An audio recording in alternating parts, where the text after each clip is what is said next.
Thank you all very, very much. Thank you. Please. Thank you so much.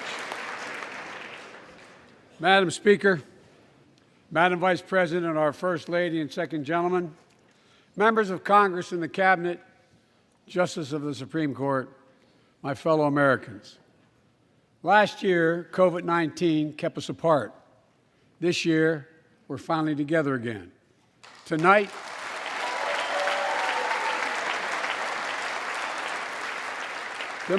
we meet as Democrats, Republicans, Independents, but most importantly, as Americans, with the duty to one another, to America, to the American people, and to the Constitution, and an unwavering resolve that freedom will always triumph over tyranny.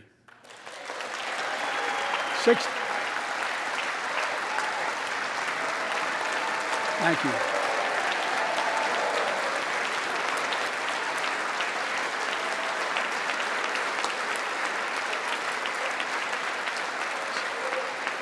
6 days ago, Russia's Vladimir Putin sought to shake the very foundations of the free world, thinking he could make it bend to his menacing ways. But he badly miscalculated. He thought he could roll into Ukraine and the world would roll over. Instead, he met with a wall of strength he never anticipated or imagined. He met the Ukrainian people.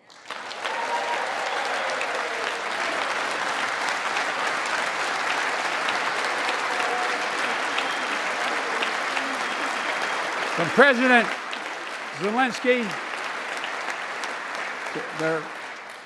to every Ukrainian, their fearlessness, their courage, their determination literally inspires the world. Groups of citizens blocking tanks with their bodies, everyone from students to retirees to teachers, turned soldiers defending their homeland. And in this struggle, President Zelensky said in his speech to the European Parliament, "Light will win over darkness." The Ukrainian ambassador to the United States is here tonight, sitting with the First Lady. Let each of us, if you're able to stand and send an unmistakable signal to the world of Ukraine. Thank you. Thank you, thank you, thank you.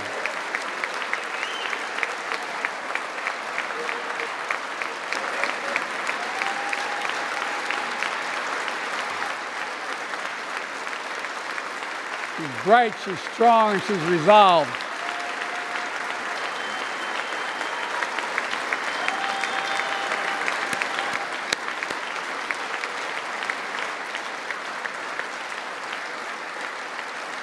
Yes, we, the United States of America, stand with the Ukrainian people. Throughout our history, we've learned this lesson. When dictators do not pay a price for their aggression, they cause more chaos. They keep moving, and the cost, the threats to America and America to the world keeps rising.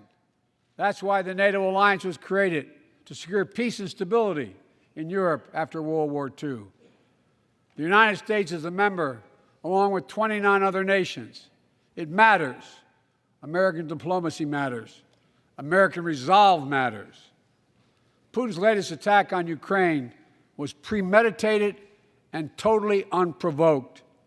He rejected repeated efforts at diplomacy. He thought the West and NATO wouldn't respond. He thought he could divide us at home, in this chamber, in this nation. He thought he could divide us in Europe as well. But Putin was wrong. We are ready. We are united, and that's what we did. We stayed united. We prepared extensively and carefully.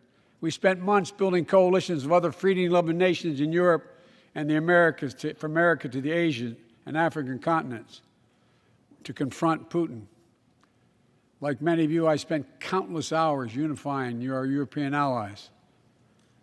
We shared with the world in advance what we knew Putin was planning and precisely how he would try to falsify and justify his aggression. We countered Russia's lies with the truth. And now that he's acted, the free world is holding him accountable. along with 27 members of the European Union, including France, Germany, Italy, as well as countries like the United Kingdom, Canada, Japan, Korea, Australia, New Zealand, and many others, even Switzerland, are inflicting pain on Russia and supporting the people of Ukraine. Putin is now isolated from the world more than he has ever been. Together,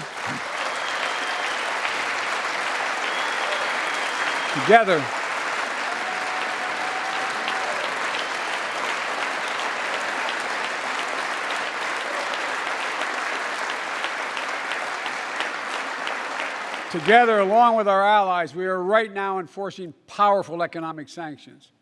We're cutting off Russia's largest banks from the international financial system, preventing Russia's central bank from defending the Russian ruble, making Putin's $630 billion war fund worthless. We're choking Russia's access to technology that will sap its economic strength and weaken its military for years to come. Tonight, I say to the Russian oligarchs and the corrupt leaders who bilked billions of dollars off this violent regime, no more. The United States, I mean it.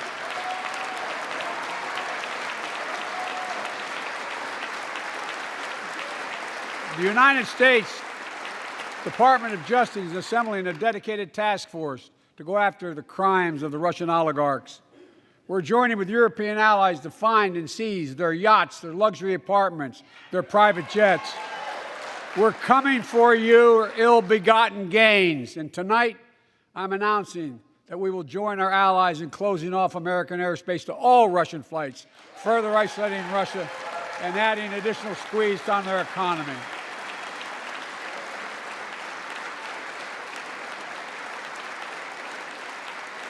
He has no idea what's coming. The ruble has already lost 30% of its value.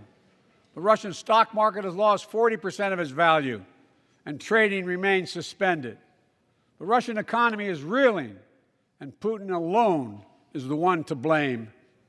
Together with our allies, we're providing support to the Ukrainians in their fight for freedom. Military assistance, economic assistance, humanitarian assistance. We're giving more than $1 billion of direct assistance to Ukraine, and will continue to aid the Ukrainian people as they defend their country and help ease their suffering.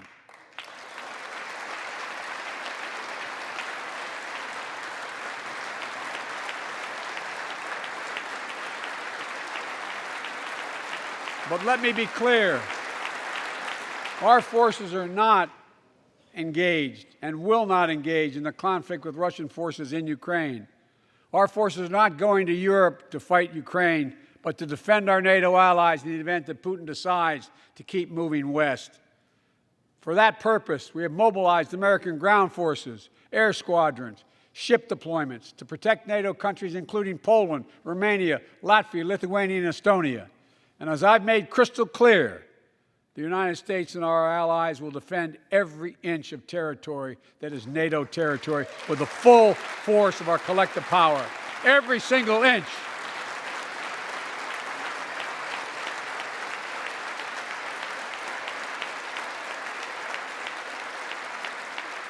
And we're clear-eyed. The Ukrainians are fighting back with pure courage. But the next few days, weeks, and months will be hard on them. Putin has unleashed violence and chaos. But while he may make gains on the battlefield, he'll pay a continuing high price over the long run. And a pound of Ukrainian people, the proud, proud people, pound for pound, ready to fight with every inch of energy they have. They've known 30 years of independence, have repeatedly shown that they will not tolerate anyone who tries to take their country backwards. To all Americans, I'll be honest with you, as I always promised I would be. A Russian dictator invading a foreign country has cost around the world. And I'm taking robust action to make sure the pain of our sanctions is targeted at the Russian economy, and that we use every tool at our disposal to protect American businesses and consumers. Tonight, I can announce the United States has worked with 30 other countries to release 60 million barrels of oil from reserves around the world. America will lead that effort. releasing 30 million barrels of our own strategic petroleum reserve. And we stand ready to do more if necessary, united with our allies.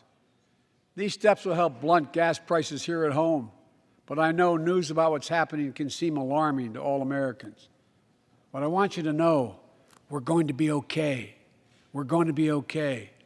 When the history of this era is written, Putin's war in Ukraine will have left Russia weaker and the rest of the world stronger. While it shouldn't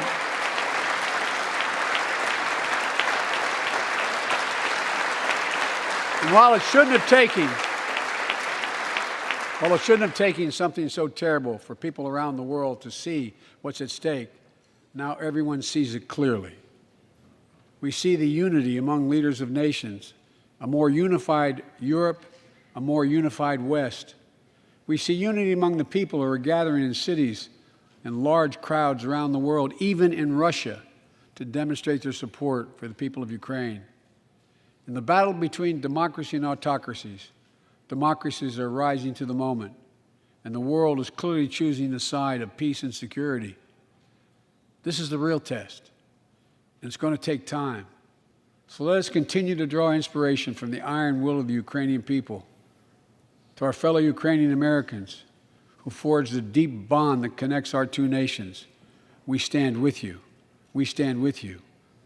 Putin may circle Kyiv with tanks, but he'll never gain the hearts and souls of the Iranian people. He'll never extinguish their love of freedom, and he will never weaken the resolve of the free world.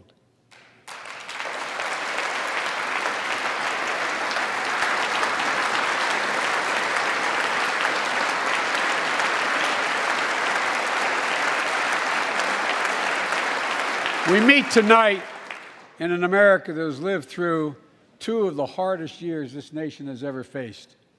The pandemic has been punishing, and so many families are living paycheck to paycheck, struggling to keep up with the rising cost of food, gas, housing, and so much more. I understand, like many of you did.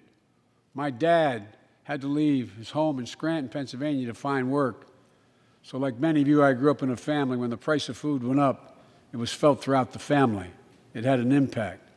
That's when one of the first things I did as president was fight to pass the American Rescue Plan. Because people were hurting, we needed to act, and we did. Few pieces of legislation have done more at a critical moment in our history to lift us out of a crisis. It fueled our efforts to vaccinate the nation and combat COVID-19. Delivered immediate economic relief to tens of millions of Americans. It helped put food on the table. Remember those long lines of cars waiting for hours just to get a box of food put in their trunk. It cut the cost of health care insurance. And as my dad used to say, it gave the people just a little bit of breathing room. Unlike the $2 trillion tax cut passed in the previous administration that benefited the top 1% of Americans, the American Rescue Plan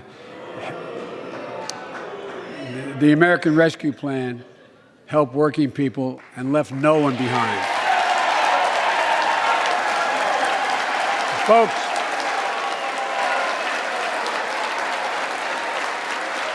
and it worked. It worked.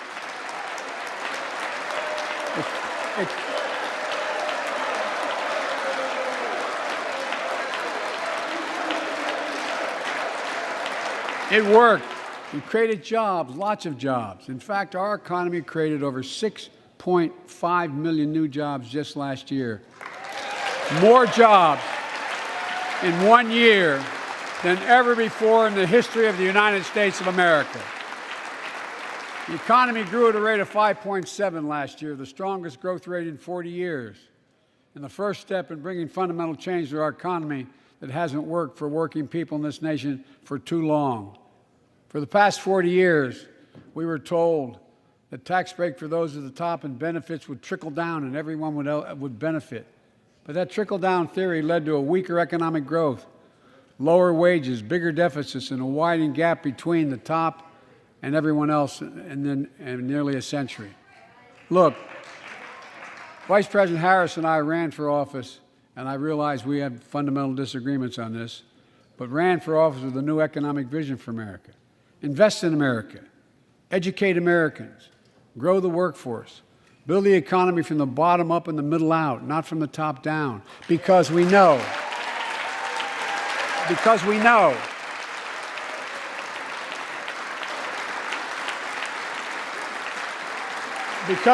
when the middle class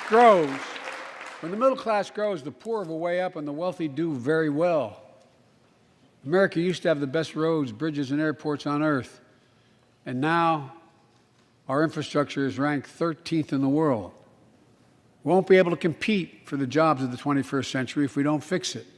That's why it was so important to pass the bipartisan infrastructure law. And I thank my Republican friends who joined to invest and rebuild America, the single biggest investment in history.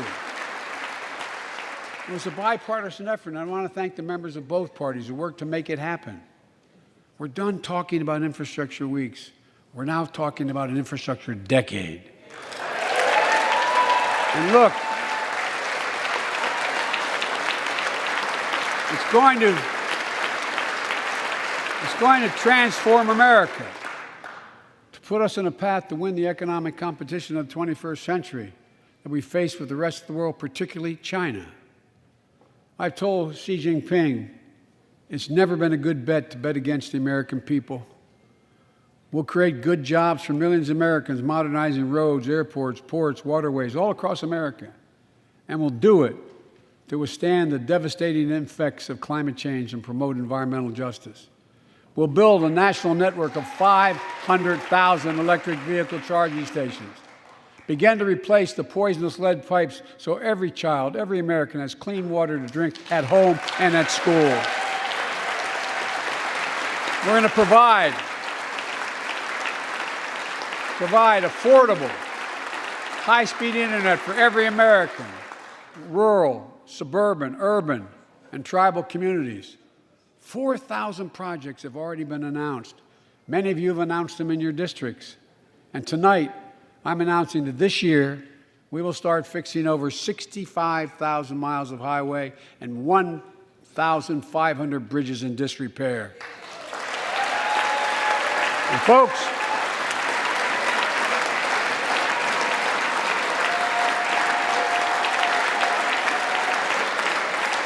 when we use taxpayers' dollars to rebuild America, we're going to do it by buying America. Buy American products. Support American jobs. The federal government spends about $600 billion a year to keep this country safe and secure. There's been a law on the books for almost a century to make sure taxpayers' dollars support American jobs and businesses. Every administration, Democrat and Republican, says they'll do it, but we're actually doing it. We'll buy America to make sure everything from the deck of an aircraft carrier to the steel on highway guardrails is made in America from beginning to end. All of it. All of it.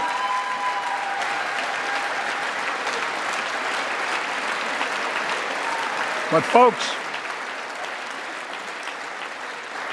to compete for the jobs of the future, we also need a level playing field with China and other competitors. That's why it's so important to pass the Bipartisan Innovation Act sitting in Congress that will make record investments in emerging technologies and American manufacturing.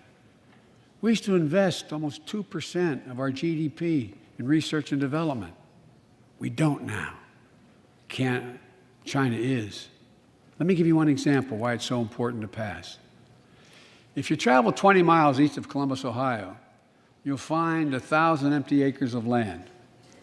It won't look like much, but if you stop and look closely, you'll see a field of dreams, the ground on which America's future will be built. That's where Intel, the American company that helped build Silicon Valley, is going to build a $20 billion semiconductor megasite, up to 8 state-of-the-art factories in one place, 10,000 new jobs. And in those factories, the average job about $135,000 a year. some of the most sophisticated manufacturing in the world, to make computer chips the size of a fingertip, that power the world in everyday lives, from smartphones, technology, the internet, technology is yet to be invented. But that's just the beginning. Intel CEO Pat Gelsinger, who was here tonight, I don't know where Pat is. Pat, there you go, Pat, stand up.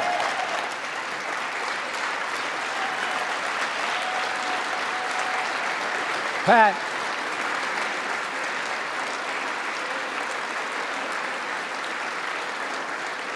came to see me, and he told me they're ready to increase their investment from $20 billion to $100 billion. That would be the biggest investment in manufacturing in American history. And all they're waiting for is for you to pass this bill. So let's not wait any longer. Send it to my desk, I'll sign it, and we'll really take off in a big way. And folks, Intel is not alone. There's something happening in America. Just look around and you'll see an amazing story. The rebirth of pride that comes from stamping products made in America. The revitalization of American manufacturing. Companies are choosing to build new factories here, when just a few years ago they would have gone overseas. That's what's happening. Ford is investing $11 billion in electric vehicles, creating 11,000 jobs across the country. GM is making the largest investment in its history, $7 billion to build electric vehicles, creating 4,000 jobs in Michigan. All told, 369,000 new manufacturing jobs were created in America last year alone. Folks,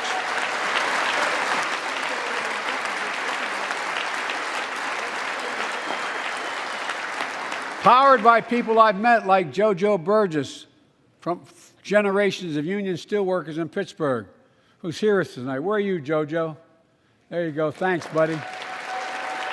As Ohio Senator Sherrod Brown says,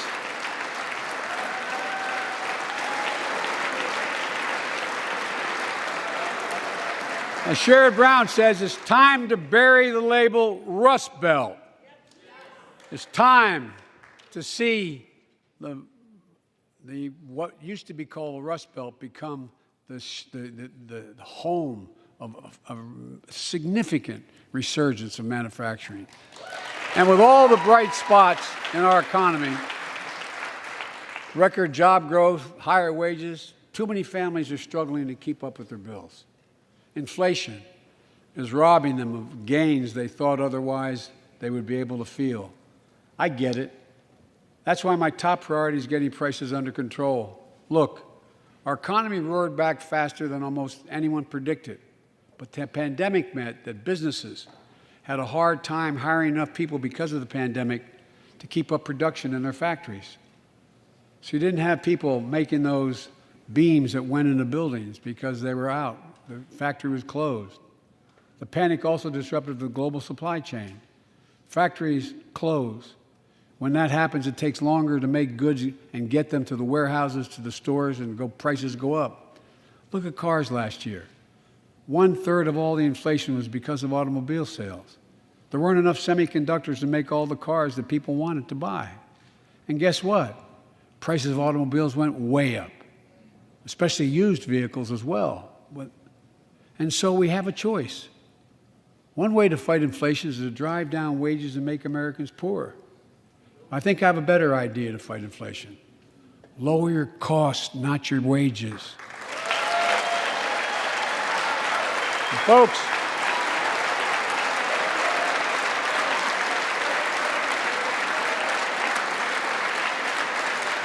that means make more cars and semiconductors in America, more infrastructure and innovation in America, more goods moving faster and cheaper in America, more jobs where you can earn a good living in America. Instead of relying on foreign supply chains, let's make it in America. Look, economists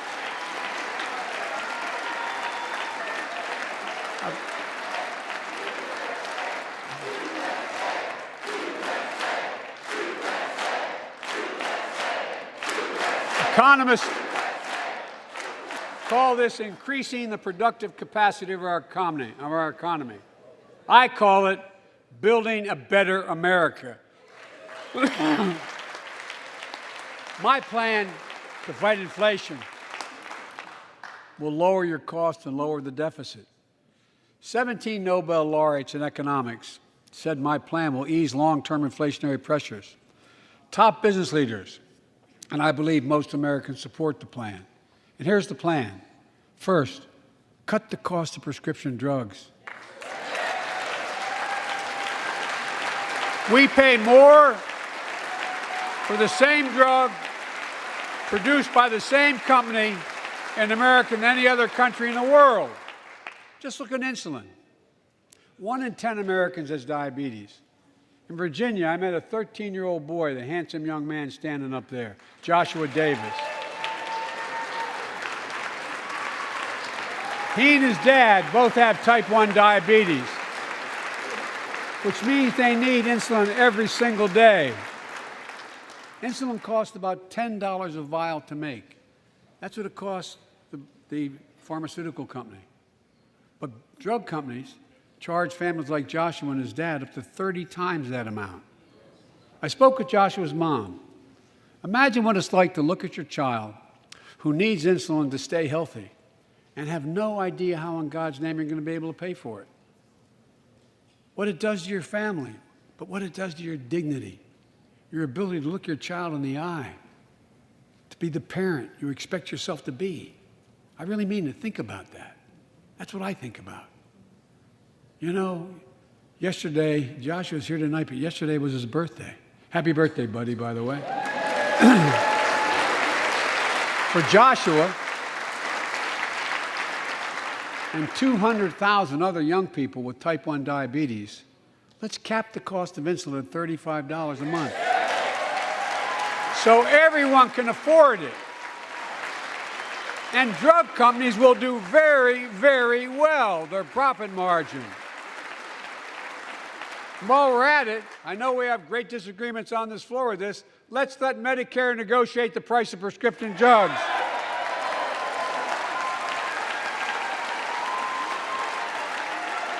They already set the price for VA drugs. Look, the American Rescue Plan is helping millions of families with Affordable Care Act plans to save them $2,400 a year on their health premiums. Let's close the coverage gap and make these savings permanent. And second, let's cut energy costs for families, an average of $500 a year by combating climate change. Let's provide an investment tax credits to weatherize your home and your business, to be energy efficient and get a tax credit for it. Double America's clean energy production in solar, wind, and so much more. Lower the price of electric vehicles, saving another $80 a month that you're not going to have to pay at the pump. Folks,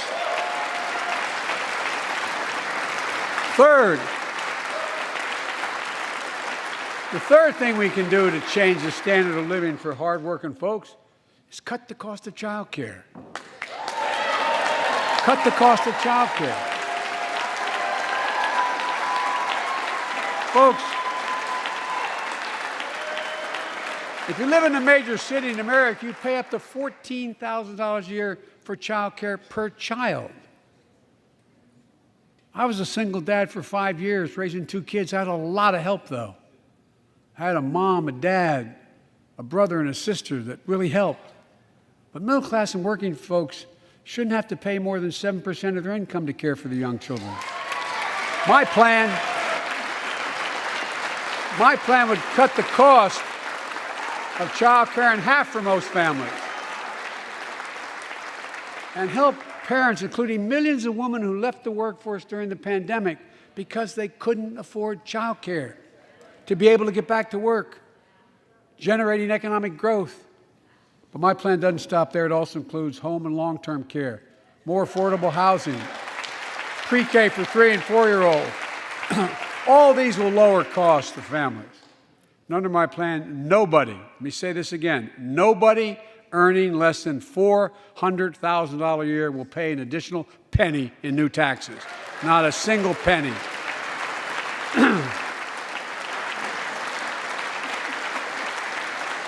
I may be wrong, but my guess is if we took a secret ballot in this floor, that we'd all agree that the present tax system ain't fair. We have to fix it. I'm not looking to punish anybody, but let's make corporations and wealthy Americans start paying their fair share. Look, last year,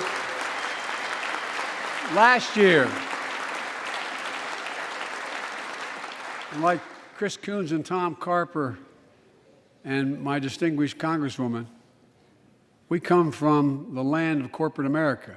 There are more corporations incorporated in America than every other state in America combined. And I still won 36 years in a row. The point is, even they understand they should pay just a fair share. Last year, 55 of the Fortune 500 companies earned $40 billion in profit and paid zero in federal taxes. Now look, it's not fair. That's why I proposed a 15% minimum tax rate for corporations. And that's why in the G7 and other meetings overseas, I was able to be somewhat helpful, 130 countries agree on a global minimum tax rate. So companies can't get out of paying their taxes at home by shipping jobs and factories overseas.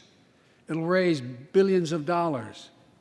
That's why I propose closing loopholes for the very wealthy who pay a lower tax rate than a teacher and a firefighter. So that's my plan, but we will go in more detail later. We will grow the economy, lower the cost of families. So what are we waiting for? Let's get this done. We all know we've got to make changes. Folks,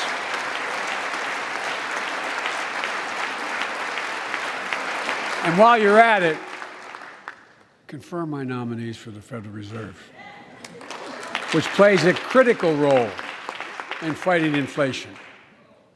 My plan will not only lower costs and give families a fair shot, it will lower the deficit. The previous administration not only ballooned the deficit with those tax cuts for the very wealthy and corporations, it undermined the watchdogs, the job of those to keep pandemic relief funds being wasted. Remember we had those debates about whether or not those watchdogs should be able to see every day how much money was being spent, where was it going to the right place? But in my administration, the watchdogs are back. And we're going to go after the criminals who stole billions of relief money meant for small business and millions of Americans. And tonight I'm announcing that the Justice Department will soon name a chief prosecutor for pandemic fraud.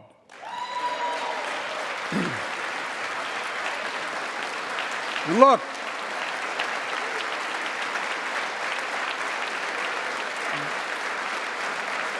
I think we all agree, thank you. By the end of this year, the deficit will be down to less than half of what it was before I took office. The only president ever to cut the deficit by more than $1 trillion in a single year. Lowering your cost also meant demanding more competition. I'm a capitalist, but capitalism without competition is not capitalism. Capitalism without competition is exploitation. It drives up profits. And corporations have to compete. Their profits go up and your prices go up when they don't have to compete. Small businesses and family farmers and ranchers, I need not tell some of my Republican friends from those states. Guess what? You got 4 basic meat packing facilities. That's it. You play with them or you don't get to play at all. And you pay a hell of a lot more. A hell of a lot more because there's only 4. See what's happening with ocean carriers moving goods in and out of America. During the pandemic, about half a dozen or less foreign-owned companies raised prices by as much as 1,000% and made record profits. Tonight, I'm announcing a crackdown on those companies overcharging American businesses and consumers. And folks,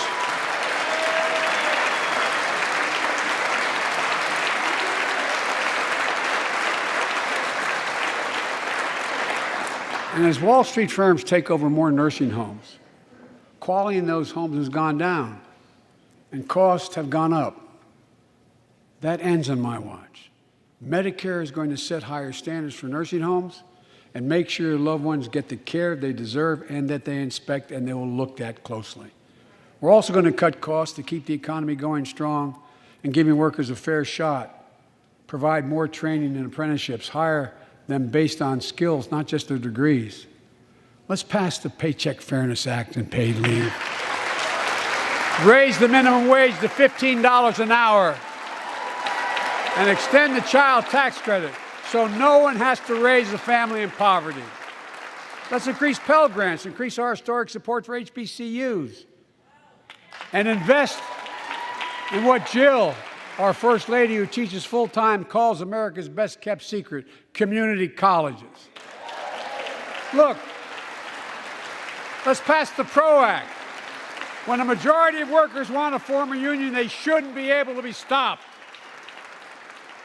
When we invest in our workers and we build an economy from the bottom up and the middle out together, we can do something we haven't done in a long time, build a better America. For more than 2 years, COVID has impacted every decision in our lives and the life of this nation. And I know you're tired, frustrated, and exhausted. That doesn't even count the close to 1 million people who sit at a dining room table or a kitchen table and look at an empty chair because they lost somebody. But I also know this, because of the progress we've made, because of your resilience and the tools that we have been provided by this Congress, tonight I can say we're moving forward safely back to more normal routines. We've reached a new moment in the fight against COVID-19, where severe cases are down to a level not seen since July of last year. Just a few days ago, the Center for Disease Control and Prevention issued a new mask guidelines. Under the new guidelines, most Americans and most of the country can now go mask-free. And based on projections, more of the country will reach a point across the next couple of weeks. And thanks to the progress we've made in the past year, COVID-19 no longer need control our lives. I know some are talking about living with COVID-19, but tonight I say that we never will just accept living with COVID-19. We'll continue to combat the virus as we do other diseases. And because this virus mutates and spreads, we have to stay on guard. And here are 4 common sense steps as we move forward safely, in my view. First, stay protected with vaccines and treatments. We know how incredibly effective vaccines are. If you're vaccinated and boosted, you have the highest degree of protection. We'll never give up on vaccinating more Americans. Now, I know parents with kids under 5 are eager to see their vaccines authorized for their children. Scientists are working hard to get that done. We'll be ready with plenty of vaccines if and when they do. We're all ready. We are also ready with antiviral treatments. If you get COVID-19, the Pfizer pill reduces your chances of ending up in the hospital by 90%. I've ordered more pills than anyone in the world has. Pfizer is working overtime to get us 1 million pills this month and more than double that next month. And now we're launching the Test to Treat initiative. So people can get tested at a pharmacy, and if they prove positive, receive the antiviral pills on the spot at no cost. And folks, if you're immunocompromised or have some other vulnerability, we have treatments and free high-quality masks. We're leaving no one behind or ignoring anyone's needs as we move forward. On testing, we've made hundreds of millions of tests available, and you can order them for free to your doorstep. And we've already ordered free tests. If you already ordered free tests tonight, I'm announcing you can order another group of tests. Go to covidtest.gov starting next week, and you can get more tests. Second, we must prepare for new variants. Over the past, we've gotten much better at detecting new variants. If necessary, we'll be able to develop new vaccines within 100 days instead of maybe months or years. And if Congress provides the funds we need, we'll have new stockpiles of tests, masks, pills ready if needed. I can't promise a new variant won't come, but I can promise you we'll do everything within our power to be ready if it does. Third,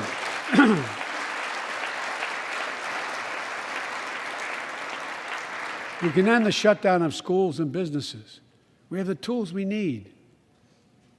It's time for America to get back to work and fill our great downtowns again with people. People working from home can feel safe and begin to return to their offices. We're doing that here in the federal government.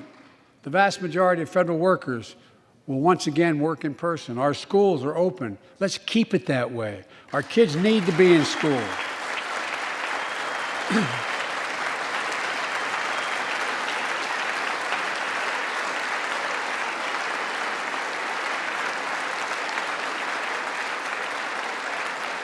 With 75% of adult Americans fully vaccinated and hospitalizations down by 77%, most Americans can remove their masks and stay in the classroom and move forward safely. We achieved this because we provided free vaccines, treatments, tests, and masks. Of course, continuing this costs money, so I'll not surprise you. I'll be back to see you all. And I'm going to soon send a request to Congress. The vast majority of Americans have used these tools and may want again. We may need them again, so I expect Congress, and I hope you'll pass that quickly. Fourth, we'll continue vaccinating the world. We've sent 475 million vaccine doses to 112 countries, more than any nation on earth. We won't stop because you can't build a wall high enough to keep out a vaccine. The vaccine can stop the spread of these diseases. You know, we've lost so much in COVID-19. Time with one another. The worst of all, the loss of life. Let's use this moment to reset. So stop looking at COVID as a partisan dividing line. See it for what it is, a god-awful disease. Let's stop seeing each other as enemies and start seeing each other for who we are, fellow Americans. Look,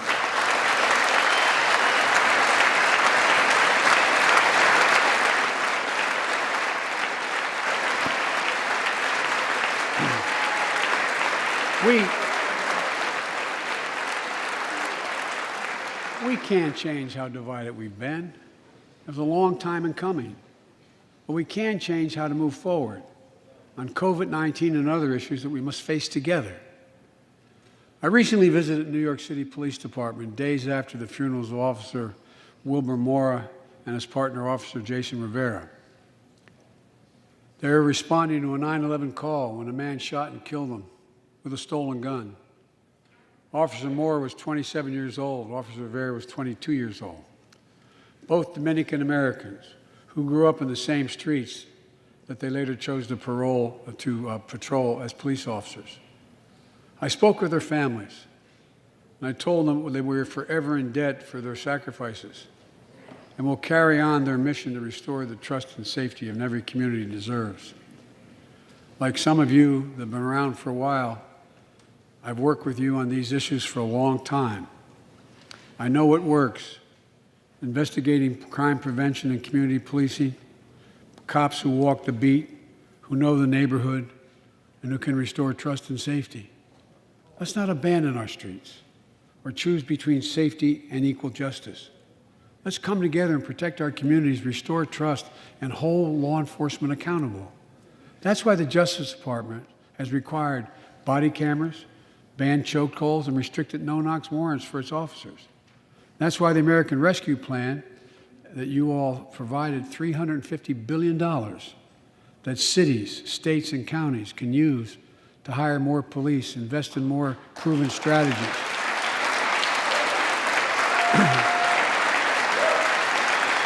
Proven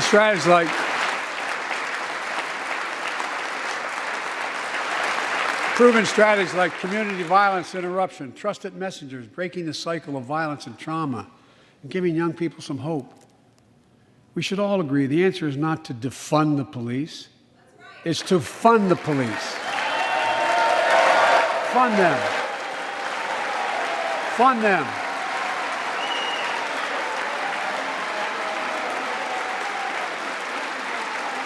Fund them with resources and training.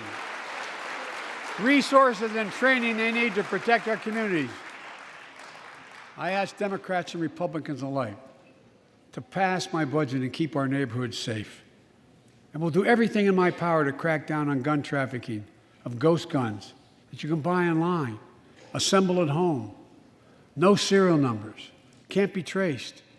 I ask Congress to pass proven measures to reduce gun violence. Pass universal background checks. Why should anyone on the terrorist list be able to purchase a weapon? Why? Why? And folks, ban assault weapons with high-capacity magazines that hold up to 100 rounds. You think the deer are wearing Kevlar vests? Look, repeal the liability shield that makes gun manufacturers the only industry in America that can't be sued. The only one. Imagine had we done that with the tobacco manufacturers. These laws don't infringe on the Second Amendment. They save lives. The most fundamental right in America is the right to vote and have it counted. And look, it's under assault. In state after state, new laws have been passed, not only to suppress the vote, we've been there before, but to subvert the entire election. We can't let this happen.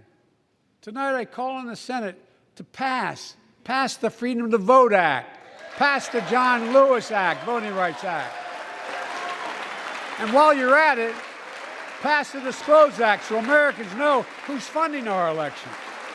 Look, tonight, I'd like to honor someone who dedicated his life to serve this country.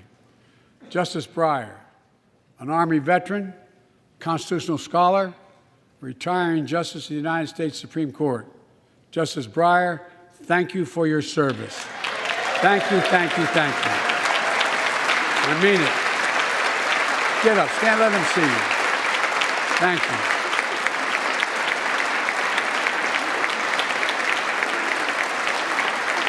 And we all know, no matter what your ideology, we all know one of the most serious constitutional responsibility a president has is nominating someone to serve on the United States Supreme Court.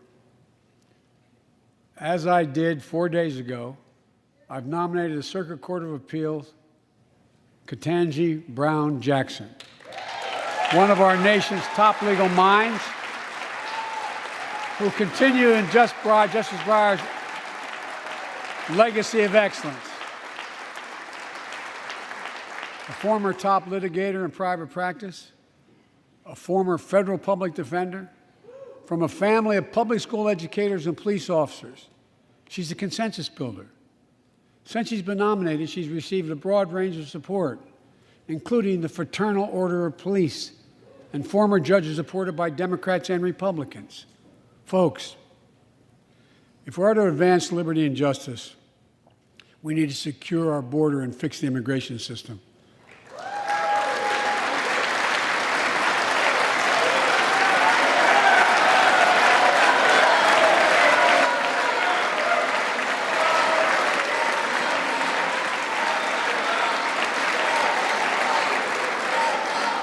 And as you might guess, I think we can do both. At our border, we've installed new technology like cutting-edge scanners to better detect drug smuggling. We've set up joint patrols with Mexico and Guatemala to catch more human traffickers. We're putting in place dedicated immigration judges in a significant larger number so families fleeing persecution and violence can have their cases heard faster, and those who don't legitimately hear can be sent back. We're screening, we're securing commitments and supporting partners in South and Central America to host more refugees and secure their own borders. We can do all this while keeping lit the torch of liberty that has led a generation of immigrants to this land, my forebears and many of yours. Provide a pathway to citizenship for dreamers, those with temporary status, farm workers, essential workers. Revise our laws so businesses have workers they need and families don't wait decades to reunite. It's not only the right thing to do, it's economically smart thing to do. That's why the immigration reform is supported by everyone from labor unions to religious leaders to the U.S. Chamber of Commerce. Let's get it done once and for all. Folks,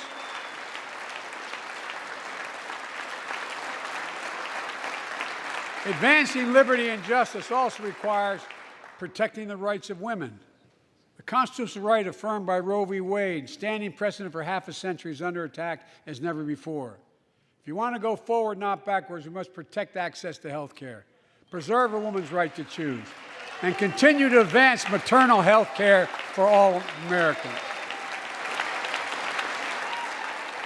And folks, for our LGBTQ plus Americans, let's finally get the Bipartisan Equality Act to my desk. The onslaught of state laws targeting transgender Americans and their families, it's simply wrong. And I said last year, especially to our younger transgender Americans, I'll always have your back as your president so you can be yourself and reach your God-given potential. Folks,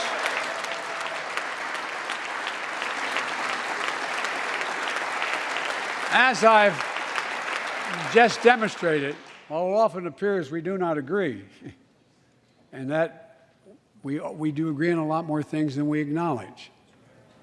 I signed 80 bipartisan bills into law last year, from preventing government shutdowns, to protecting Asian Americans from still too common hate crimes, to reforming military justice, and will soon be strengthening the Violence Against Women Act that I first wrote 3 decades ago. And it's important. It's important for us to show the nation we can come together and do big things.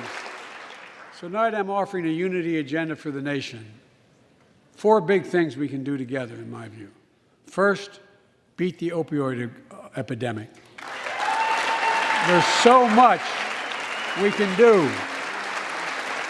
Increase funding for prevention, treatment, harm reduction, and recovery. Get rid of outdated rules and stop doctors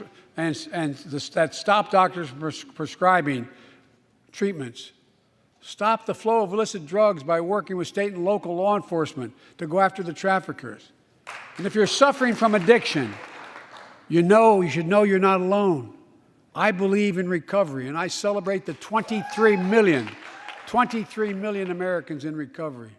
Second, let's take on mental health, especially among our children whose lives and education have been turned upside down. The American Rescue Plan gave schools money to hire teachers and help students make up for lost learning. I urge every parent to make sure your school does just that. They have the money. We can all play a part. Sign up to be a tutor or a mentor. Children were also struggling before the pandemic: bullying, violence, trauma, and the harms of social media. As Frances Haugen, who is here tonight with us, has shown, we must hold social media platforms accountable for the national experiment they're conducting on our children for profit.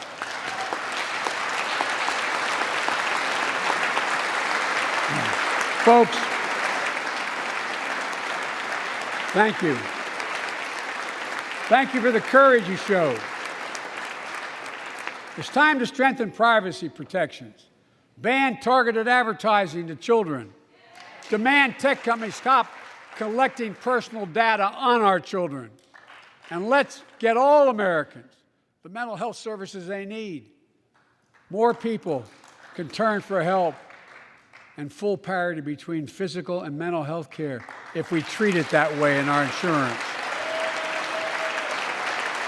Look,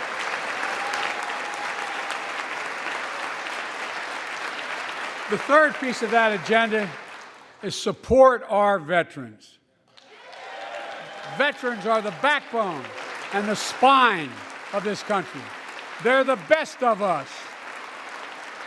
I've always believed that we have a sacred obligation to equip those we send to war and care for those in their family when they come home. My administration is providing assistance in job training, housing, and now helping lower-income veterans get VA care debt-free.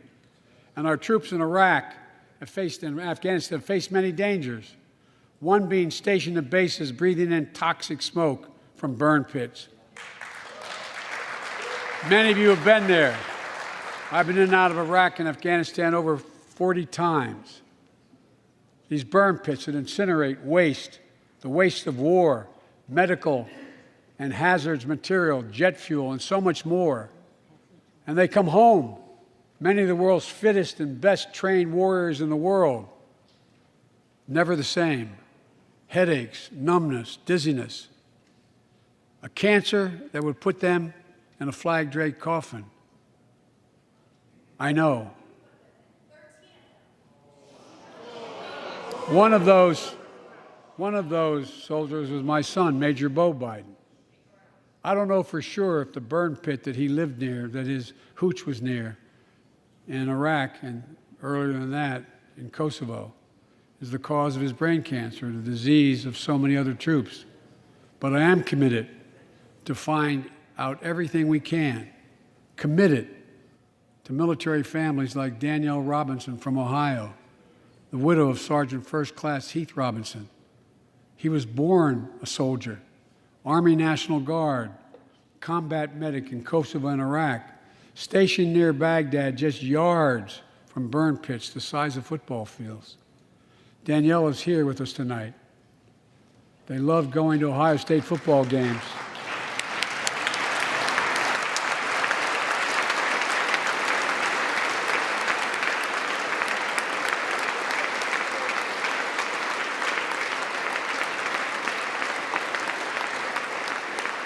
And he loved building Legos with their daughter. But cancer from prolonged exposure to burn pits ravaged Heath's lungs and body. Danielle says Heath was a fighter to the very end. He didn't know how to stop fighting, and neither did she. Through her pain, she found purpose to demand that we do better. Tonight, Danielle, we are going to do better. The VA is pioneering new ways of linking toxic exposure to disease, already helping more veterans get benefits. And tonight, I'm announcing we're expanding eligibility to veterans suffering from 9 respiratory cancers. I'm also calling on Congress to pass a law to make sure veterans devastated by toxic exposure in Iraq and Afghanistan finally get the benefits and the comprehensive health care they deserve.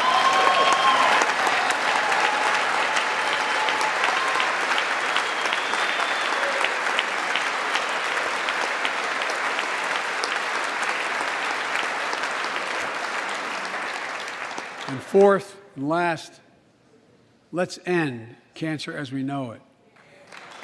This is personal.